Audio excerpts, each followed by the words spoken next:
नारद पुराण में लिखा है भक्तों कि इतना ऊंचा परोपकारी जो संत होता है, बिल्कुल अकिंचन, एकदम निष्काम, परिपूर्ण निष्काम, उसके सामने तो भगवान भी महाराज छोटे पड़ जाते हैं।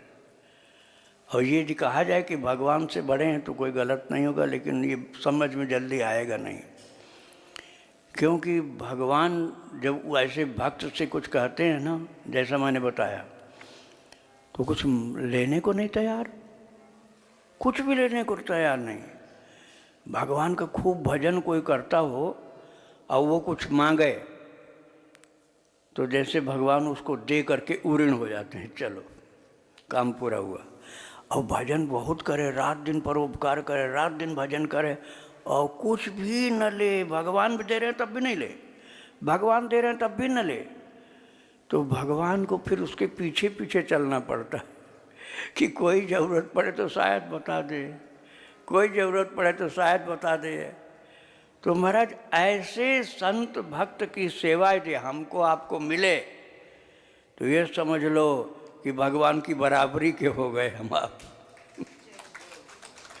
क्योंकि भगवान उसकी सेवा करना चाहते हैं और नहीं कर पा रहे, भगवान सेवा करना चाहते हैं और नहीं कर पा रहे, और हमको मौका मिल गया तो बताओ हमारी पदवी भगवान से ज़्यादा हो गई ना। ठाकुर जी को सेवा नहीं मिली, हमको मिल गई।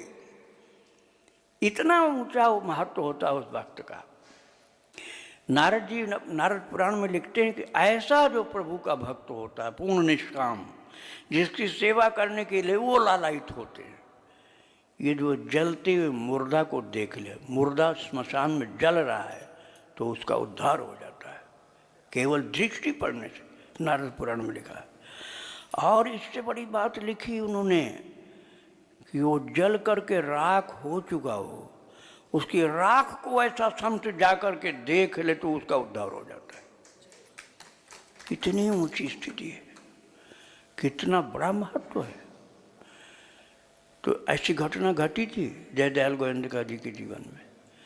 अब उनको एक भक्त ने, उसका पूरा विश्वास था कि ये उसी प्रकार के संत हैं, ये भगवान से कुछ मांगते ही नहीं। तो एक दिन 14 लाश जल रही थी एक जगह। अब उसके मन में बार बार कि निकल ही नहीं रहे हैं, तो कुटिया के बाहर ही नहीं आ रहे हैं, मेरी इच्छा है कि एक बार इनकी निगाह पड़ जाए। तो घुसा, उसने कहा महाराज पता नहीं क्या हो गया, यहाँ तो मुर्दे बहुत सारे जल रहे हैं। तो जयदयाल गोविंदका जी बाहर आए, बोले अरे गिनो कितने? बोले 14। ओहो पता नहीं क्या बात हो गई, कैसे मर गए इतने लोग। बोले हमारा तो काम हो गया, भजन करिए हमारा काम हो गया, अब आप भजन करिए कुटिया में, क्योंकि इनका उद्धार हो गया। हम यही चाहते थे किसी तरह आपकी दृष्टि पड़ जाए इनके ऊपर। ठाकुर जी भी ऐसे भक्त संत के पीछे चलते हैं और कहते हैं कि मुझे कुछ मौका दे दे, मैं भी कुछ सेवा कर लूँ तेरी। और वो मना करते, नहीं हमें कुछ नहीं चाहिए महाराज, आपकी कृपा बहुत है, बहुत कृपा, और कुछ नहीं चाहिए।